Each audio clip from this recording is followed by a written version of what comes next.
La Maison des Jeunes à Eastman était déjà une maison des jeunes vivante avec des jeunes qui avaient déjà un sentiment d'appartenance à cette Maison des Jeunes. Par contre, le constat des intervenantes, c'était vraiment, il y a quelque chose à faire par rapport aux saines habitudes de vie.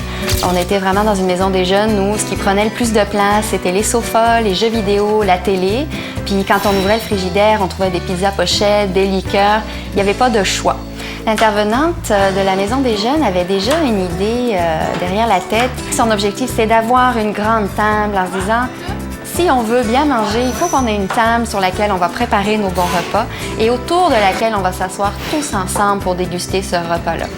Donc son idée, c'était de créer des vendredis soupers santé, de créer une espèce d'ambiance. La semaine est finie, on se retrouve, on soupe ensemble, un bon repas qu'on a préparé nous-mêmes. C'était très surprenant et même c'est très motivant comme maire de voir que la population s'est mobilisée sur un projet très précis comme celui-ci. On a eu des gens de toutes les catégories d'âge qui sont arrivés avec des mobiliers, des équipements, des ustensiles. Et les gens sont persuadés que cette activité de la Maison des Jeunes, dont on veut assurer la pérennité, est une activité gagnante. Sans le partenariat avec les cuisines collectives Bouchées Doubles, ce projet-là n'aurait pas non plus cette allure aujourd'hui. L'an passé, quand on a commencé le projet, c'était avec un vrai soutien des cuisines collectives. Chaque fois qu'il y avait un souper santé à la Maison des Jeunes d'Eastman, les cuisines collectives envoyaient leur animatrice en soutien. La Maison des Jeunes, elle était fermée, les journées pédagogiques. Maintenant, elle est ouverte.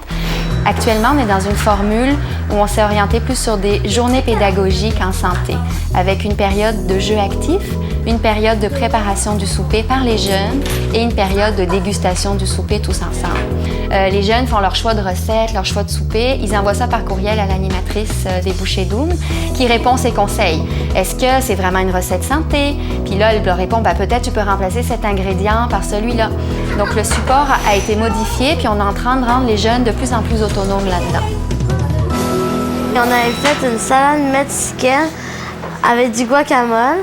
C'était vraiment bon, c'était très délicieux.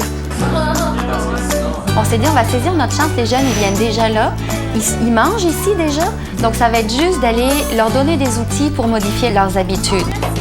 On est en train de les équiper avec une banque de recettes, des choses faciles, qui conviennent à leur goût, qui sont faciles à faire, qui sont économiques, qui sont santé.